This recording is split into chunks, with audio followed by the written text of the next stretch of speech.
The upcoming fight between Jake Paul and Mike Tyson is poised to be one of the most highly anticipated events this year. With Tyson's legendary reputation and fan base that spans over generations, this bout is probably even bigger than influencer boxing's most anticipated fight between KSI and Jake Paul, simply because of the sheer number of eyes that Tyson's name brings. But with Mike's current age, history of health problems, and his insane lifestyle, it seems like many people online are concerned for Mike's health, with people also thinking that Jake is just being opportunistic by taking a fight with Mike at this point. However, if Jake is able to pull this off, it might be the worst thing that's ever happened to him. Now, looking over Jake's professional career, you could say the last fight that Jake would still be considered part of the influencer boxing scene was his first fight against the Nissan Gibb, stopping Gibb in the first round. Gibb is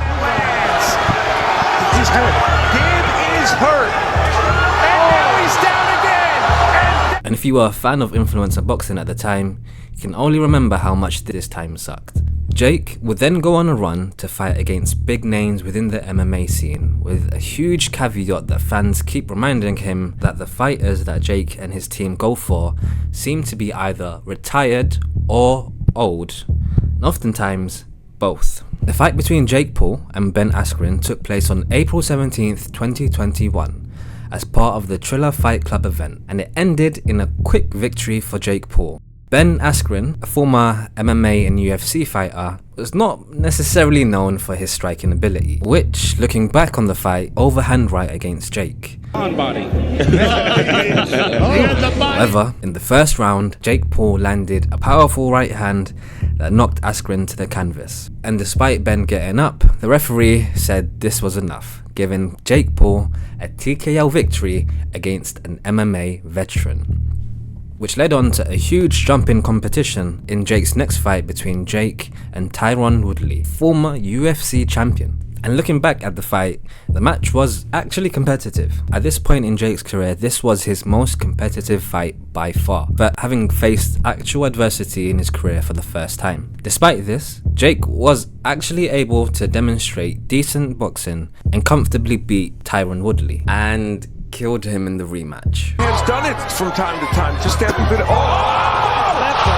Now, a consistent critique that Jake faced throughout his career was the fact that he's intentionally going after retired MMA fighters who are most certainly less skilled at boxing than genuine professional boxers. Despite this critique, Jake would continue to fight against retired MMA fighters, having his next fight against UFC legend Anderson Silva. Now, even though Anderson Silva was most definitely past his prime, this was still considered Jake's toughest fight, being the first time that Jake fought someone that was naturally closer to his weight. So going into this fight, fans were actually intrigued. This seemed to be the first time in a while people weren't sure who would win. The fight itself, held in Arizona, attracted massive attention, especially with many wondering if Jake could handle a skilled fighter like Silva. And going off how the fight went at the start, I actually thought that Silva was winning the fight. However, as the rounds went on, you could see the age starting to affect Silva, and in the second half of the fight, Jake was able to score a knockdown against Silva and then went on to win a decision victory. And the main critique that Jake faced, which was he wasn't fighting any actual boxers, would end up coming to an end after going up against Tommy Fury.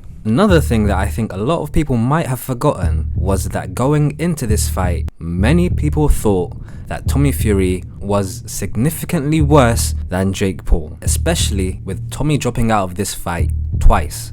Once for visa issues, and second due to a rib injury. Despite these being genuine reasons, people online thought that Tommy was simply looking for a way to avoid this fight. But despite many people thinking that Jake was going to win this fight convincingly, Tommy was the one to win pretty convincingly. And watching that fight, I think I gave every single round to Tommy, which now leads us to the upcoming mega fight between Jake Paul and Mike Tyson. But after seeing some of Tyson's recent training, I'm not entirely sure if my position's still the same. Even if Tyson brings like 10% of what he used to be, enough to beat up a bloated Jake Paul. But I guess we'll have to see next week.